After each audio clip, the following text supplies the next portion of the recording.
જુનાગઢ ગિરનારની અંદર જ્યાં તપસ્યાની ભૂમિ છે, જ્યાં દરેક દેવી દેવતાઓનો વાસ હોય છે, એવા ગિરનાર ક્ષેત્રને અમુક લોકોને લીધે બદનામી સહન કરવી પડે છે.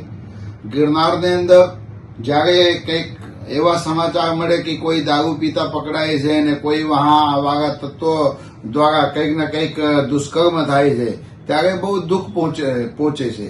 અને જે પણ પોતાના શ્રદ્ધા અને પોતાના ભાવ ત્યાં ગિરનારની અંદર આવીને વ્યક્ત કરતા હોય અને જ્યારે એમને કંઈક સમાચાર મળે કે ત્યાં આવી રીતની ઘટનાઓ ઘટે છે, ત્યારે એને શ્રદ્ધાને ઠેસ પહોંચે છે.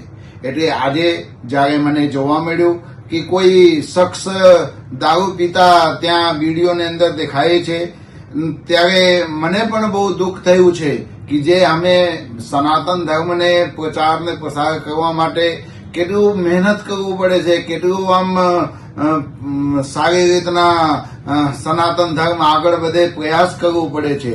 અને એ સનાતન ધર્મને જ્યારે કોઈ વ્યક્તિ વિશેષને માધ્યમથી બદનામ કરવા માટેની કોશિશ થાય ને, ત્યારે હું ગુજરાત સરકારને પ્રાર્થના કરું છું, વિનંતી કરું છું કે આવા લોકોને ઉપર લગામ કેમ નથી લગાડતા. મને ખબર છે જ્યાં સુધી તો ગુજરાતની અંદર દારૂબંધી છે, તો ગુજરાતની અંદર દારૂબંધી છે તો આવી રીતે દારૂ ઠેર ઠેર ઠેકાને શું કામે મળે છે?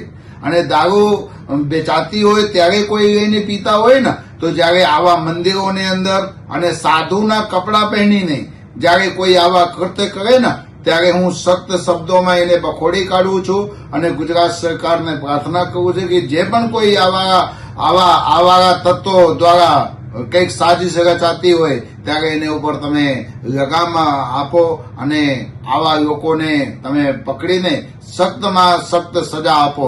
કારણ કે ગિરનાર બચાવ આંદોલન ચાલી રહ્યું છે અને ગિરનારની અંદર આવા કૃત્યો થશે તો હું પોતે સહન નહીં કરી લઈશ. અમારા સનાતન ધર્મના જે સાધુ સંતો છે બધા એને સખ્ત શબ્દોમાં બખોડી કાઢે છે અને આવનાર સમયની અંદર આવા ઘટના ન ઘટે એવું અમે ભગવાનને પ્રાર્થના કરી અને બધાને સદબુદ્ધિ આપે. જય ગિરનારી.